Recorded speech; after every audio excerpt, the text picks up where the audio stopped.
नमस्कार मंडळी, कसे आहात तुम्ही? आज मी तुम्हाला 1.5 किलो मटणामध्ये झणझणीत असा गावरान रस्सा आणि सुक्कं मटण कसं बनवणार आहे ते तुमच्याबरोबर शेअर करत आहे. इथे मी हे 1.5 किलो मटण स्वच्छ धुवून नितळून घेतलेलं आहे. आता ह्या मटणाला आपल्याला मॅरिनेट करून घ्यायचं आहे. त्यासाठी मी इथे 2 चमचा मीठ घालत आहे.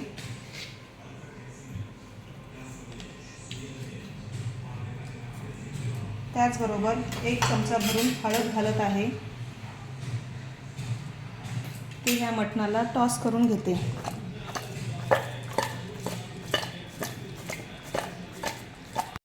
तर आता आपण ह्याला अर्ध्या तासासाठी मॅरिनेट करून घेऊया. आता अर्धा तास झालेला आहे. आपण ह्याला आता शिजवून घेऊया. मटण शिजवण्यासाठी मी इथे कुकर गरम करून घेतलेला आहे. आता ह्यामध्ये मी तेल गरम करून घेते. इथे मी 2 ते 3 चमचे तेल घेतलेलं आहे. त्यावरती हा कांदा पोळून घेते. 2 मोठ्या आकाराचे कांदे बारीक कापून मी हा घेतलेला आहे. तर हा कांदा चांगला सोनेरी रंग येईपर्यंत आपल्याला भाजून घ्यायचा आहे. आता आपला चांगला कांदा भाजून झालेला आहे. आता आपण ह्यामध्ये मॅरिनेट केलेला मटण घालून मिक्स करून घेऊया.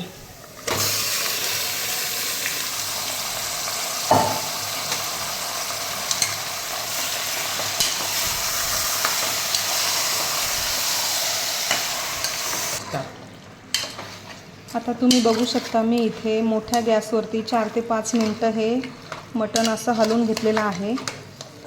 त्याच्यामध्ये आपल्याला पाणी ओतायचं नाही आहे. ह्याचंच पाणी सुटायला पाहिजे. आता मी इथे खोलगट ताट घेतलेलं आहे. त्याच्यावरती अंदाजे 2 ग्लास पाणी ओतून घेते.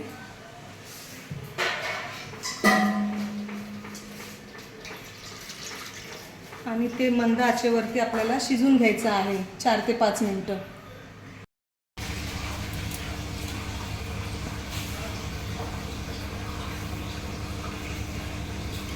पाच 6 मिनटं झालेली आहे. आपण ह्याला आता चेक करूया.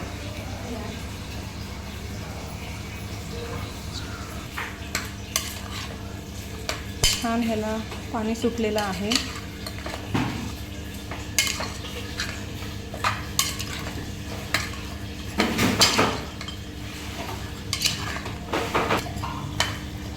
आता हा गरम केलेला पाणी आपण ह्याच्यामध्ये ओतायचं आहे.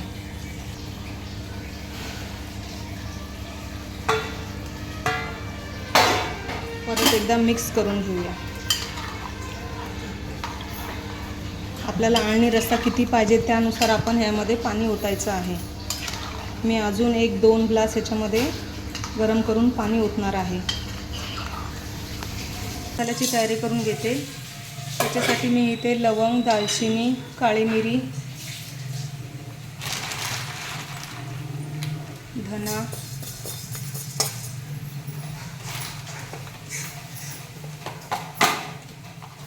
जिरा हे सगळं भाजून घेते.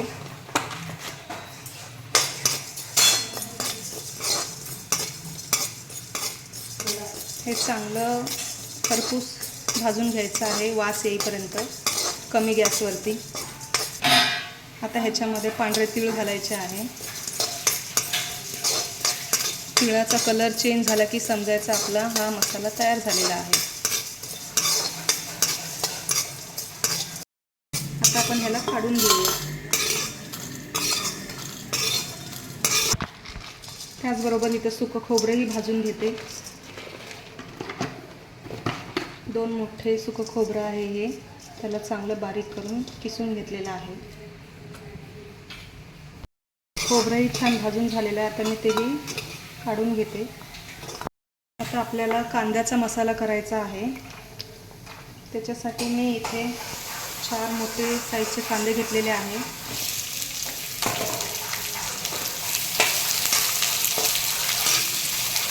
त्याच्याचबरोबर आपल्याला लसूण, आलं हेही मिक्स करून चांगलं भाजून घ्यायचं आहे.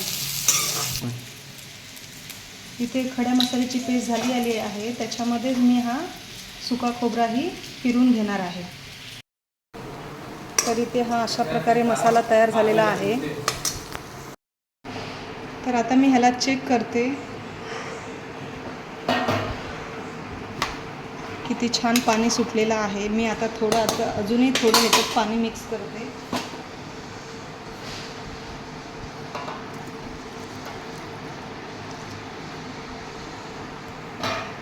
आता ह्याला गॅस फास्ट करून उकळू देते. उकळल्यानंतर ह्याला मी ह्याचं झाकण लावून एक 10 मिनिटासाठी 3 शिट्टी घेते. इथे आपला मसालाही भाजून झालेला आहे आणि कुकरमध्ये मटणही शिजलेलं आहे. आता मी मसाला तयारी करते मसाल्याची.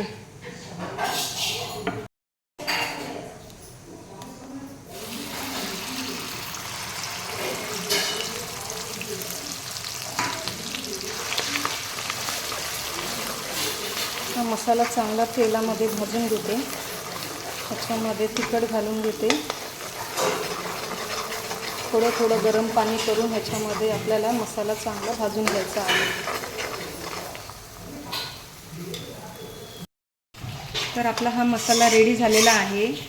इथे मी हे अर्धा मटण काढून घेतलेलं आहे आणि इथे अर्धा मटण मी ह्या आळणी रश्श्यामध्ये ठेवलेला आहे. हे बघा. तर हा मसाला आपल्याला ह्या आळणी रश्श्यामध्ये घालून घ्यायचा आहे.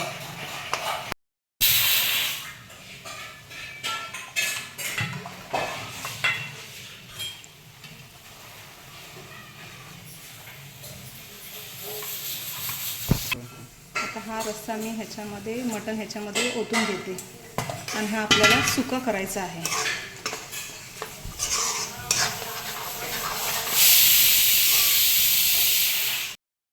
मला हे आळणी लागल्यामुळे मी ह्याच्यात 1 चमचा मीठ ॲड केलेला आहे. आपला हा मसाला तयार झालेला आहे आणि हा रस्साही खूप छान तयार झालेला आहे. आता मी ह्याला गरम गरम सर्व करून घेते. आता तुम्ही बघू शकता, एकच वाटण करून मी इथे मसालाही बनवलेला आहे आणि तर्रीदार रस्साही बनवलेला आहे. तर ही आजची रेसिपी तुम्हाला आवडली असेल तर लाईक शेअर करा. धन्यवाद.